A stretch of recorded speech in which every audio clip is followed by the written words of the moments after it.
안녕하세요. 반갑습니다. 7월 19일 1일 브리핑 시작합니다. 나는 앞날이 보인다. 여러분도 보이시나요?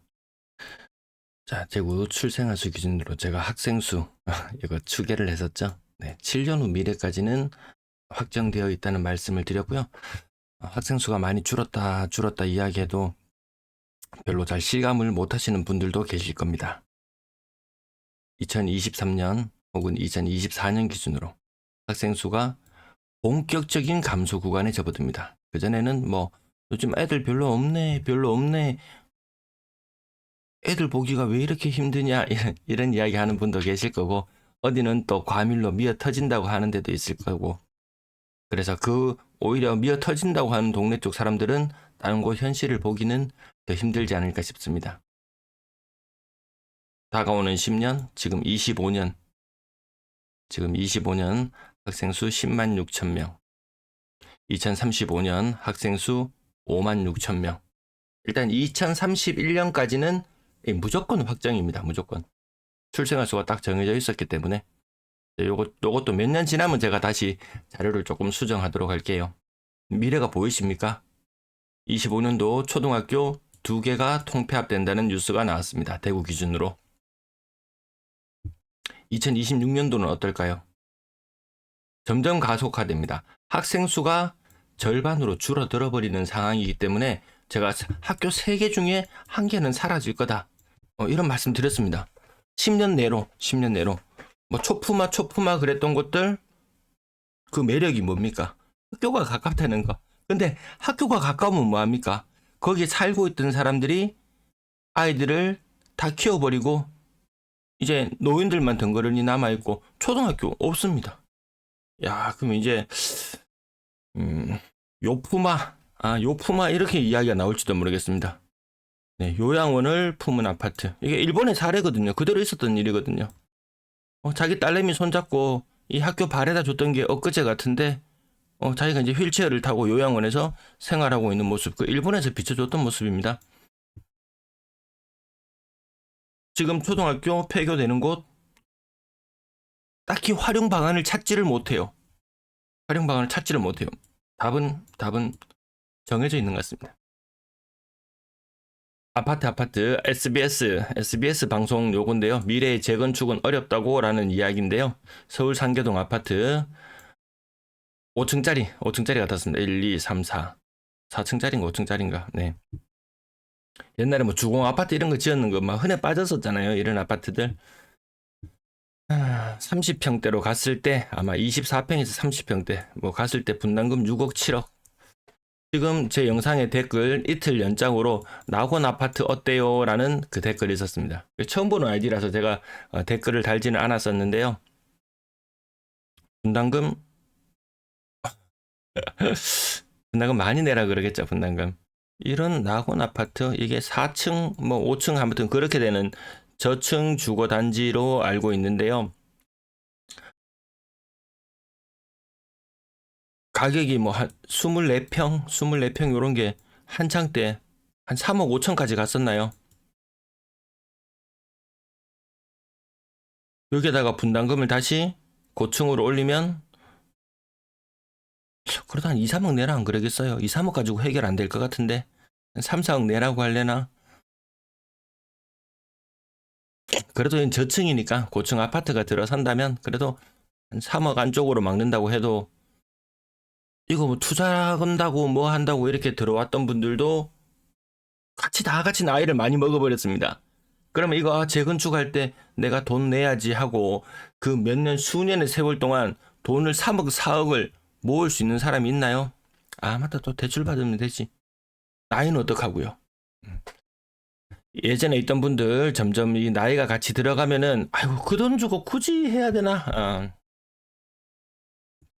조합원 뜻을 맞추기가 어렵다. 그래서 일본 사례 항상 이 다큐 같은 데 보면 나오는 것이 못 맞춥니다. 주민 뜻을 못 맞춥니다. 그래서 정 안 되는 사람 어떡합니까? 이 아파트를 떠납니다. 그럼 점점 슬럼화되고 뭐 엘리베이터가 있던 곳은 엘리베이터가 멈추고 뭐 그렇게 되는 거죠. 나는 미래가 보인다. 나는 앞날이 보인다. 이렇게 영상 제목을 달아봤는데요. 공공주택 노후화 현황. 야, 누구도 이거 이야기하지 않을 때 제가 말씀드렸습니다. 10년 후가 되면 대구 아파트 두 채 중에 한 채는 30년 이상 재건축 불가한 아파트들, 이렇게 보시면 될 것 같고요. 15년 후가 되면 세 채 중에 두 채가 30년 이상 아파트. 뭐 이렇게 됩니다. 그러면 또 미래가 보이죠. 아파트 편식, 그 미래가 어떻게 바뀌어갔느냐? 또 뭐 양극화죠. AI도 예측합니다. 일부 아파트 재건축 가능한 한 곳들 삐까반짝하게 변해가겠죠. 아무튼 아파트가 다시 아파트로 대체될 수 있는 곳들은 거의 없다. 대구의 범어 2동, 두산동, 송현동, 뭐 칠곡 쪽도 있었나요? 이 저층 주택들 있는 곳들 종상향 해줄게. 그러면 가능하죠.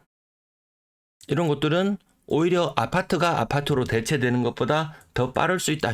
제가 한 3일째 지금 연장으로 말씀드리고 있는 것 같은데요. 이런 미래가 또 오지 않겠습니까? 지금은 다 아파트 키드들이 뭐 결혼하고 출산하고 전부 다 이런 상태이기 때문에 아파트에서 주택으로 옮겨가는 것은 이건 거의 쉽지 않다. 거의 쉽지 않다. 뭐 대출이나 이런 문제도 쉽지 않을 것이고, 그거 다시 부수고 다시 짓는다면 돈이 장난 아니게 들어가거든요. 이것도 그냥 생각 속에서나 가능한 것이지 이것도 쉽지 않더라. 결국 아파트에서 아파트로 옮겨가는 세대들, 이 성공한 동네들의 모습을 자꾸 언론에서는 비춰주겠죠. 2055년도가 되면 전체 아파트 90%가 30년 이상 노후화랍니다. 뭐 2026년 공급 물량 없고 2027년 공급 물량 없고 2028년 공급 물량 없고, 공급 물량이 없다는 말은 이 노후화도의 이 비율은 훨씬 더 빨리 높아진다는 것이고, 2031년도만 되어도 가구 수마저 감소하는 시기, 주택에서 아파트로 넘어가던 세대들도 훨씬 더 과거에 비해서 훨씬 많이 줄어들었습니다. 아니면 이 아파트에 대한 수요가 훨씬 더 많이 있었을 텐데요. 그 80% 이상? 80% 이상 사나요? 이 주택에서 이 아파트로 옮겨가는 세대가 거의 마무리되는 수준인가요? 주택에서 계속 머물던 분은 이제 거기서 마무리를 하고, 뭐 그런 단계로 가기 때문에 이 아파트의 수요가 엄청 많고 엄청 인기가 좋을 때는 너도 나도 다 옮겨가는 그 수요까지도 무시 못할 정도였거든요. 근데 이런 것들이 많이 끊겨버려서 생각보다 아파트에 대한 이런 것들이 좀 약하다. 이 보시면은 이 양극화된 사회는 아파트에 살고 뭐 이렇게 뭐 한때 뭐 초품하니 뭐니 하고 이렇게 했던 지역들마저도 다 그 양극화의 소용돌이 속에서는 위쪽으로 올라가기가 쉽지가 않다. 자, 요 AI로 제작된 요런 아파트들 주위에 많잖아요. 뭐 한 20층 넘어가고 막 30층 가까이 되는 요런 것들 많이 있지 않습니까? 뭐 온갖 잡초 자라나고 관리 안 되고, 일본은 그나마 이런 좀 나은 상황이 그 돈 뭐라 그러죠? 장기 수선 충당금 그런 것들 굉장히 많이 냅니다. 진짜 많이 냅니다. 거의 월세 내고 살다시피.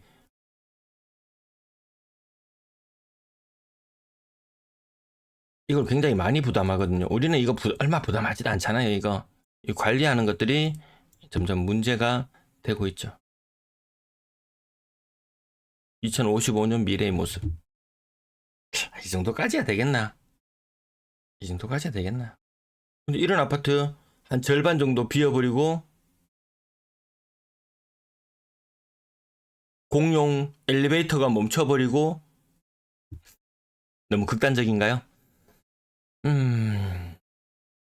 뭐 양극화 이야기는 계속합니다. 부동산 뭐 전문가 나오면 다 양극화 이야기합니다.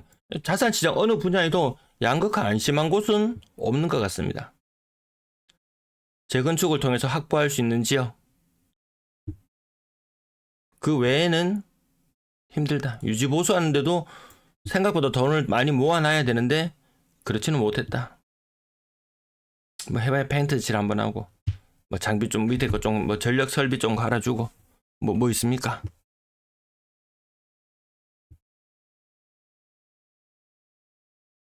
자, 아파트가 꼭 좋은 주거가 아닐 수 있다. 양극화의 하단 부분으로 밀려났는 경우에는 금융위에서 대책 나오고 나서 그 뉴스 중에서 6억 이상 대출자는 10%도 안 된다. 요런 부분도 제가 많이 말씀을 드렸던 부분인데요. 사실 부동산 시장을 움직이는 건 10%도 안 되는 사람들이 움직입니다. 일시적 1가구 2주택, 2주택자 이상 비율이 한 15% 정도 됐나요?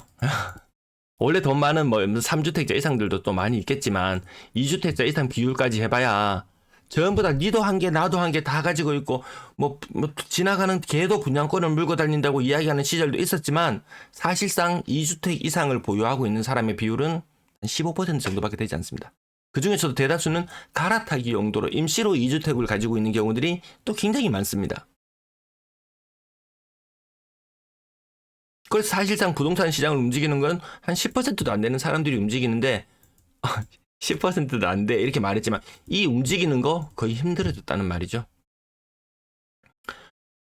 유동성이 넘쳐나지만 그 미국이 어떤 막 위기를 겪고 했을 때 엄청나게 채권을 발행했을 때 과거에 이건 누가 다 빨아먹었나요? 이건 누가 다 빨아먹었나요? 예, 중국이 엄청 성장하면서 미국의 채권을 엄청 많이 보유하고 이런 시절도 있었죠. 지금 미국도 돈 많이 풀었죠. 우리나라도 돈 많이 풀었죠. 이 유동성이 어디로 가느냐? 지금 코인이 많이 흡수해주고 있는 것 같습니다. 이 코인이 만약에 이 유동성을 흡수해주고 있지 않았다면 또 다른 문제가 있지 않았을까? 또다시 뭐 네덜란드 이야기 과거 이쪽으로 돌아가 보면 뭐 중상주의 어쩌고 사회 시간에 배웠던 저도 그 정도 지식밖에 없습니다. 근데 그때 왜 튤립 시장에 돈이 몰렸나? 유동성이 넘쳐나니까 돈이 남아 도니까 이거 아무 가치 없는 게 돼버렸죠. 유동성을 끝까지 빨아먹고 있는 암호화폐 시장. 통화 수만 해도 거의 10,000개에 달할 정도로 많습니다. 비트코인은 전체 시장에서 차지하는 점유율이 60% 정도 비중을 차지하네요. 전체 시가총액이 얼마가 되었나요? 3.9 트릴리언. 하나로 환산하면 이거 얼마인가요 이거? 하나로 환산 되나? 3.9 트릴리언.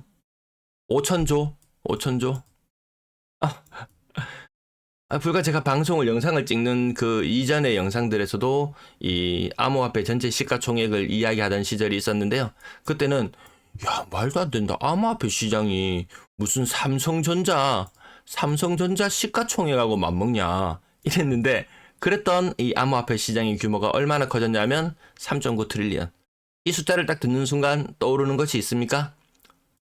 역사상 최초로 4 트릴리언 4 트릴리언 고지에 올라섰는 회사 엔비디아 네이버 아닙니다. 엔비디아. 그게 뭐 거의 한 6천조 한 5,600조 거의 6천조에 육박할 정도. 저는 이걸 결코 진짜 과거에 이런 걸 생각했다면 이거 유동성 흡수하는 도구구나 했다면 진작에 뛰어들었던 사람들, 역사를 공부했는 사람들 이거 일단 나는 나오면 되니까 나는 탑승했다가 나오면 되니까 뭐 양자 컴퓨터도 속도도 빨라진다 그러죠. 뭐 이거 다 해석하는 것도 양자 컴퓨터가 뜨고 나면 또 끝물이 될 수 있습니다 이거. 그래서 즐겨라, 있을 때 즐겨라. 저는 그냥 이렇게 생각하는 입장입니다. 그럼 또 뭐 암호화폐 또 신봉하는 사람들이 와갖고 난리를 칠지 모르지만 저는 그때 생각이나 지금의 생각이나 별반 차이가 나진 않는 것 같습니다. 3.9 트릴리언. 3.9 트릴리언. 하나로 하면은 5,400조. 엔비디아 시총이 4조 달러 이상. 4조 달러 이상. 그리고 3.9조 달러였죠, 아까. 요거 4조 달러. 엔비디아하고 맞먹는 게 되었다. 그러면 저게 얼마나 비트코인이 지금 가격에서 10배, 20배 또 상승한다 그러고 그러는데 그게 상상할 수 있는 규모인지는 모르겠습니다. 미국에서는 또 암호화폐 멋지게 하고 해가지고 한 일주일 사이에 정신없이 오르는 이 코인들, 이 알트 코인들 같은 거 정신없이 오르는 그런 시기들이 있었잖아요. 미국 입장에서도 환영할 만하다 이런 생각이 듭니다. 오늘 딴 이야기가 자꾸 많았네요. 자, 매매, 전세, 월세, 전세 거래가 자꾸 적다. 전세, 임대 거래가 많이 적어진다. 전세 거래 특히 특히 전세 거래가 그 이전 시기들과 견주어 봤을 때 아파트 숫자 늘어난 거에 비해서는 21년과 25년을 놓고 비교하면은 아파트 개수가 한 10만 개 정도 차이 날 겁니다. 근데 전세 개수는 그때나 지금이나 별반 차이가 없어요. 전세 거래가 많이 줄어들었다는 부분, 어제 그 이유는 말씀드렸어요. 자, 전체적인 거래, 전체적인 파일을 놓고 봤을 때는 23년보다도 오히려 지금 더 시장은 더 작아져 있다. 그렇게 보시면 되겠습니다. 대구 아파트 거래량, 와, 천사입니다. 천사입니다, 분. 2250건을 예상했습니다. 제가 이때 이 시뮬레이션 봐라, 2500건 나오겠네 했을 때 2250건을 말했는데요. 와, 이게 거래가 많이 되고 있지 않았어요. 몰릴 때 왕창 몰렸다가 갑자기 시름시름해집니다. 갑자기 시름시름해져요. 다음 달 거래량 수준도 지금 이 상태로 가면 약간 더 나은 정도. 지금 2,500건으로 점쳐지지만 이 주간 거래량이 서울도 감소하는 경향을 보였거든요. 대구도 마찬가지 감소. 제 영상 그 오랜 구독자 우특님, 그 울산, 부산, 대구 이 영남권 전체를 아우르는 분. 그분이 그 과거 역사를 통해서 봤을 때 서울이 눌렸을 때는 지방이 떴다. 뭐 2014년 이 무렵 한 진짜 10년 전점으로 거슬러 다시 올라가 본다면 서울이 굉장히 억눌려 있던 시기 2012년 13년부터 시작해서 이 재건축으로 폭망했다가 딛고 일어섰는 지방 버블 세븐부터 시작해서 거품이 폭발했던 서울 서로 상반된 길을 걸었었거든요. 역사는 반복될 것이다. 또 이렇게 생각할 수도 있고 봐라 역사를 봐라 답은 서울밖에 없더라 지방은 끝끝내 답이 없더라 이렇게 생각하는 분도 계실 거고 가보지 않은 길 그거 앞날이 저는 잘 보이지 않습니다. 지방이 뜬다라는 앞날이 잘 보이진 않습니다. 건당 거래대금 3억 6천 제 서울이 아니고 범어동 영상 범어동 영상 역시 범어라는 제목으로 내일인가 예약 업데이트 함께 해놨습니다.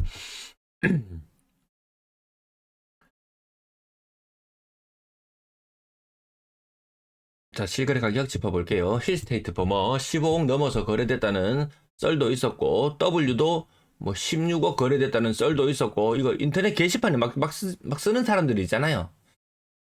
예. 근데 13억 7천, 11억 8천. 물론 다 좀 상대적으로 저층들이긴 합니다.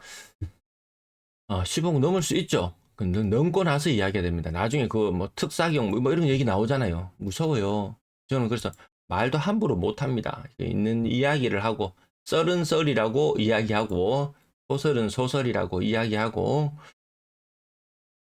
근데 어느 정도 숫자의 흐름들을 계속 추적해서 따라가다 보면은 근데 뭔가의 흐름은 보이지 않습니까? 계속 보시는 분들 뭐 부동산 시장에서는 별일이 없었다. 제가 어제 영상 하게 요새 뉴스 같은 거 캡처했는 거 제가 자꾸 깜빡깜빡 해가지고 못 가지고 왔는데요. 채권 수익률을 하니까 제일 안정적인 애로 골라서 뭐 유진무식이 있습니다. 그걸로 해보니까 4년치 수익률이 10%입니다. 3년치 수익률이 7%인가 그렇고 뭐 그렇게 잡히더라고요. 보니까 그게 웬만한 아파트에 투자하는 것보다는 낫겠더라. 그리고 제가 그 뭐 증권주에 들어가고요. 저는 좀 물결을 타고 먹으려고요. 물결을 타고 먹으려고. 어차피 뭐 큰 재주는 없지만 좀 많이 올랐다 싶으면 팔고 많이 올랐다 싶으면 좀 팔고 가지고 있다가 다시 많이 떨어졌다. 아이고 이제 계속 떨어지겠네 싶네 생각 들면 다시 좀 사고. 예. 증권주에 지금 저는 물결을 한 두 번 정도 탔네요. 두 번 정도 타고 다시 또 들어가고 했는데 이 남는 이 수익금을 어떻게 할 것이냐? 돌고 돌아 부동산이야 이렇게 했는데 저는 미국 주식을 조금 샀습니다. 모르겠습니다. 또 돌고 돌아서 부동산으로 올지도 모르겠지만 아무튼 뭐 그렇습니다. 네네. 다시 실거래 가격 보다가 제가 또 하고 영상 너무 길어졌습니다. 죄송합니다. 실거래 가격 빠르게 진행할게요. 오늘 거래 왜 이렇게 없지? 그래 오늘 50몇 건 정도 되는 수준. 네, 57건인가?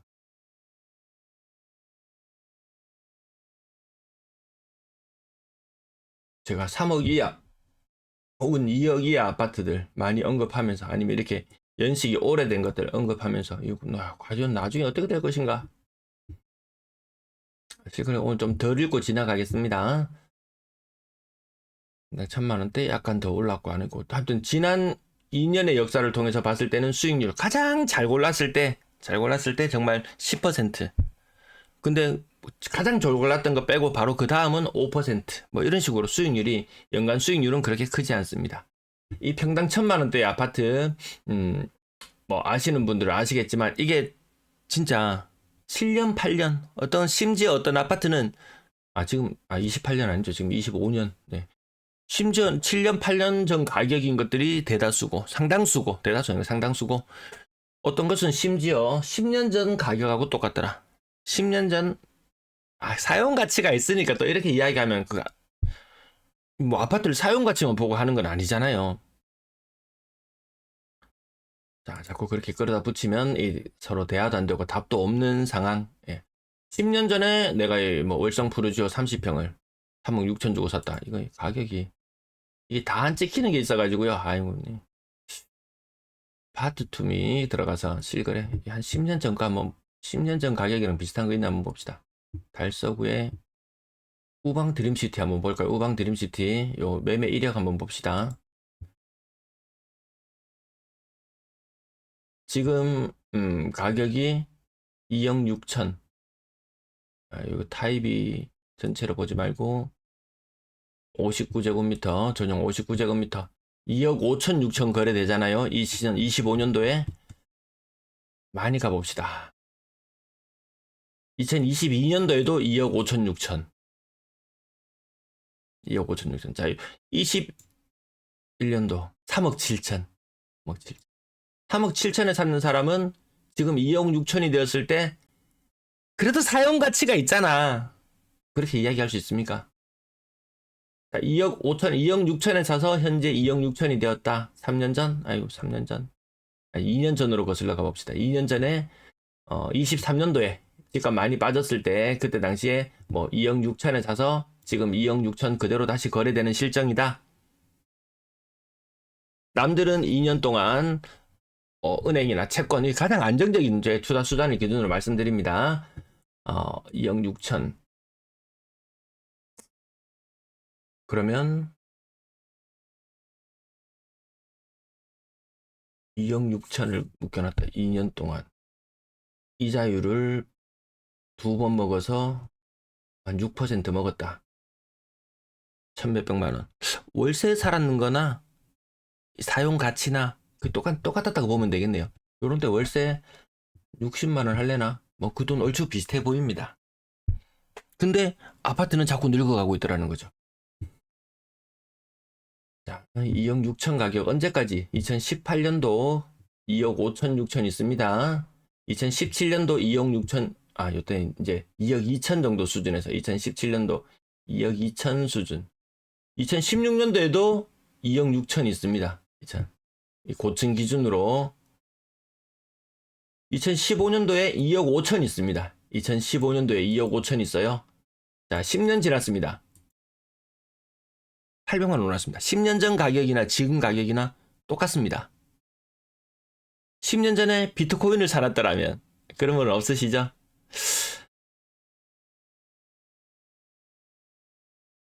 이때가 그때 제가 있던 그 방에서 이 중국이 한창 다시 주가 지수가 막 떴던 때가 2015년쯤인가요? 2018년쯤이던가? 그때 그 완전히 폭등했다가 다시 주저앉고 막 이러는 과정에서 사람들이 막 자산을 배분하고 막 이러던 과정에서 그때 사람들이 막 비트코인을 이야기해주고 했었는데 아깝다. 비트코인으로 피자 사 먹었다고 생각하고 말아야 되겠습니다. 야, 가격이 이게 언제적 아파트지?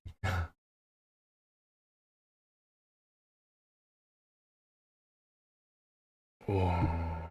10년 전 가격인 곳들이 있다. 뭐 이런 말씀을 드리면서 자 아래쪽으로 내려오면 또 양극화의 가장 큰 피해를 입을지도 모르는 곳들, 요런 거 뭐 월성 주공 1단지 고층, 예, 고층 아파트 2억 5천까지 갔었는데 1층이 9,300. 아니, 차라리 저층 아파트면 나중에 막 정말 이 막 그 엘리베이터도 끊기고 일본처럼 막 그런 것들 혹시라도 나타나게 된다면 아주 먼 미래에서 내 대해서는 일어날 것 같지 않다. 내 대해서는 일어날 것 같지 않다.